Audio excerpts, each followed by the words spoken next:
HarperCollins presents The Pretender's Gold by Scott Mariani. Read by Colin Mace. Prologue. Loch Ardèche, Scottish Highlands. "Can you believe this crap?" Ross Campbell muttered to himself as he stared through his rainy van windscreen at the narrow rural road ahead, winding onward for endless miles into the murk. The December cold and rain were showing absolutely no sign of letting up, and he had the prospect of a good soaking to look forward to when he reached his remote destination. What a bummer. What a drag. Of course, this job would have to land on him on the dreariest and most depressing day imaginable. Today of all days, marking exactly 12 months since Katrina had left him to run off with that rich bastard cosmetic dentist from Inverness. Ross strongly felt that he should instead be slouched in his armchair at home, nursing his smouldering resentment in front of the TV, with a few bottles of Broughton's Old Jock at his elbow. Yes, he was still feeling sorry for himself. Yes, he was taking it badly and allowing his chronic anger to get the better of him. And anyone who had a problem with that better keep their opinion to themselves. Got that, pal? But however Ross felt he should be spending this miserable winter's afternoon, his duties as partner in the firm of McCulloch and Campbell, chartered building surveyors, obliged him to be here. His task? To scout and assess the western perimeter of the development site within the Loch Ardèche pine forest, right out in the sticks, 30 miles north of Fort William. Like it hadn't already been scouted and assessed a dozen times already. But what was the point of complaining?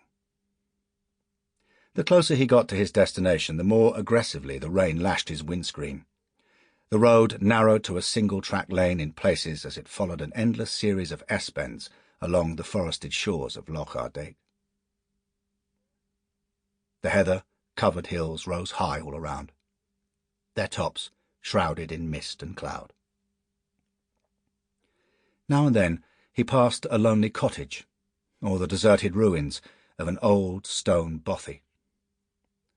On a clear day, you could sometimes spot an osprey circling over the waters of the loch, or even an eagle, and it wasn't uncommon for a red deer to suddenly burst from cover and leap across the road right in the path of oncoming traffic, scaring the wits out of the inattentive motorist.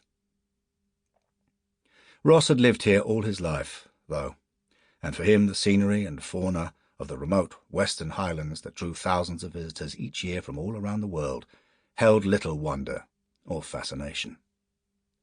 At last, the wire mesh fence and main gates of the development site appeared ahead. The adverse weather conditions had kept most of the protesters away, but the diehards were still grimly hanging on. Ross gave a groan as he saw the small crowd huddled in their rain gear by the gates, ready to wave their sodden banners and scream abuse at any vehicles entering or leaving the fenced-off construction zone. Ross would have bet money that Geoffrey Watkins was among them, come up all the way from England to stir up as much trouble as he could. Watkins was the most militant of the lot. Ross, personally, didn't have a lot of time for the environmental nutters in general, though he had to admit they might have a point on this occasion. It had certainly been one of the more contentious projects his firm had been involved in, and he'd often wished that his senior partner, Ewan, hadn't agreed to take it on. The plans for Highland Manor, an 18-hole championship golf course and gated community estate with £1,000,000 homes for wealthy retirees, had attracted no small amount of anger from locals. 200 acres of ancient pine forest had been earmarked for destruction under the scheme, sparking furious resistance and attempted legal action by one of the larger and more organized eco-warrior groups. The environmentalists had lost their legal case in court months ago, but in spite of the ruling against them, were still gamely doing all they could to disrupt the development.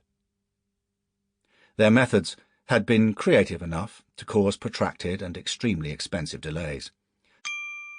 Sample complete. Ready to continue?